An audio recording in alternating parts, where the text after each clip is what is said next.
দর্শক দেখতে পাচ্ছেন আমার হাতে এটা কি। আমরা এটা সকলেই চিনি, কিন্তু এটাকে কিন্তু অঞ্চল ভেদে বিভিন্ন নামে ডেকে থাকি। আনার, ডালিম, বেদেনা, যেটাই বলুন, খুবই সুস্বাদু এই ফলটি।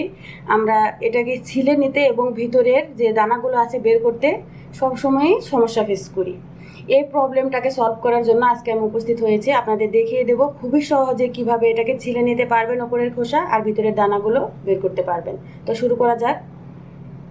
আমি ডালিমটাকে প্রথমে একটু শক্ত করে ধরে নিব নিচের দিক থেকে, আর এই মুখের কাছে থেকে কিছু দূরে রাউন্ড করে একটা দাগ দিয়ে দেব। আমি একটা ধারালো চাকু নিয়ে নিয়েছি। প্রথমে আমি এখানে ধরছি, আর এখান থেকে দেখতে পাচ্ছেন কতটুকু দূরত্বে আমি ধরে নিয়েছি। এখন আমি এখান থেকে একটা রাউন্ড করে উপরের যে প্রলেপটা আছে এটা যে আন্দাজে কাটে ঠিক সেভাবে কেটে নেব। খুব জোরে কিন্তু পাঞ্চ করা যাবে না।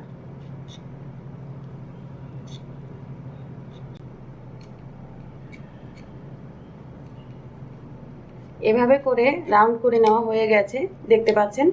এখন আমি এই চাকুর আগা দিয়ে এখান থেকে একটু ছাড়িয়ে নেওয়ার চেষ্টা করব, যেন দানা থেকে এই খোসাটা ছেড়ে আসে।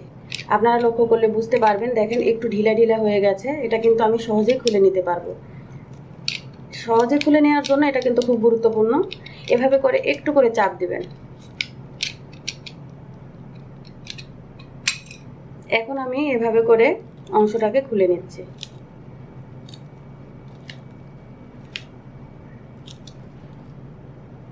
এই দেখুন, খুব ভালোভাবে এটা উঠে এসেছে।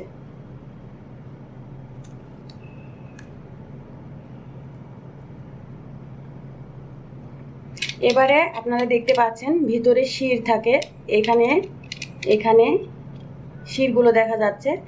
এখন আমি এই শির বরাবর উপর থেকে নিচ পর্যন্ত একটা আঁচড় দিয়ে নেব। এই আঁচড়টা একটু ডিপলি দিতে পারবেন, কোনো সমস্যা নেই, কারণ শিরের কাছে কিন্তু কোনো দানা থাকে না, কেটে যাওয়ার কোনো ভয় নেই। এভাবে করে প্রত্যেকটি শিরের কাছে আমি আঁচড় দিয়ে দিচ্ছি।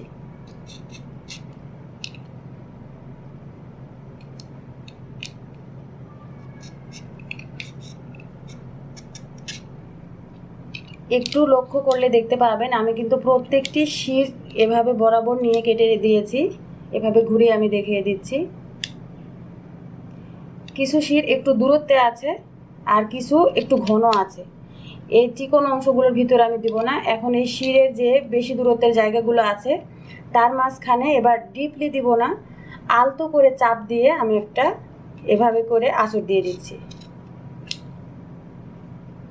এখানে দেওয়ার দরকার নেই, যেখানে ডিস্টেন্স আছে ঠিক সেখানে আমি আরেকটি দিয়ে দিচ্ছি।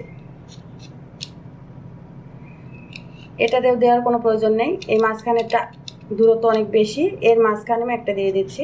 এই আঁচড়টা একটু সাবধানে দিবেন, তা না হলে কিন্তু ভিতরের দানাগুলো কেটে যাবে, দেখতে ভালো লাগবে না, রস বের হয়ে যাবে।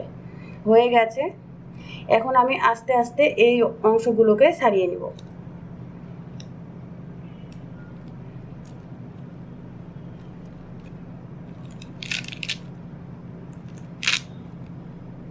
শব্দটা শুনলে আপনারা বুঝতে পারবেন। এভাবে আলগা করার পরে আমি ভিতরের যে কাউন্টটা আছে সেটা বের করে নিচ্ছি। দেখুন, এটাও সুন্দরভাবে বের হয়ে এসেছে। এখন আমি এই যে খোসার অংশটা আছে সেটা একটু একটু করে আলাদা করে নেব, আর হাত দিয়ে এভাবে একটু যদি নাড়াচাড়া করেন তাহলে সব দানাগুলো খুলে যাবে। আনারটাকে আমার ছাড়িয়ে নেওয়া হয়ে গেছে। দানাগুলো আলাদা আলাদা করার জন্য এখন একেবারে সহজ হয়ে গেছে। ভিতরের এই সাদা অংশগুলো বের করে আপনারা দানাগুলো বের করে খুবই সহজে এখন খেতে পারবেন।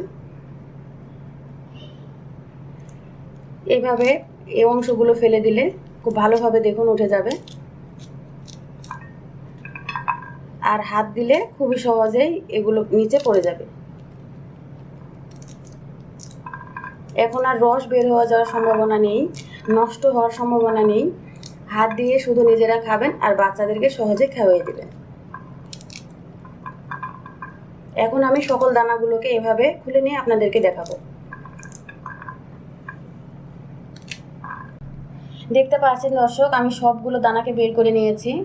আসলে আনারের এই খোসাটাকে কিন্তু ছাড়িয়ে নেওয়াটাই মেন চ্যালেঞ্জ, সেটাই আমি খুবই সহজে আপনাদের দেখিয়ে দিয়েছি। আশা করি পরবর্তীতে এটা খুলে নিতে আপনাদের আর কষ্ট হবে না।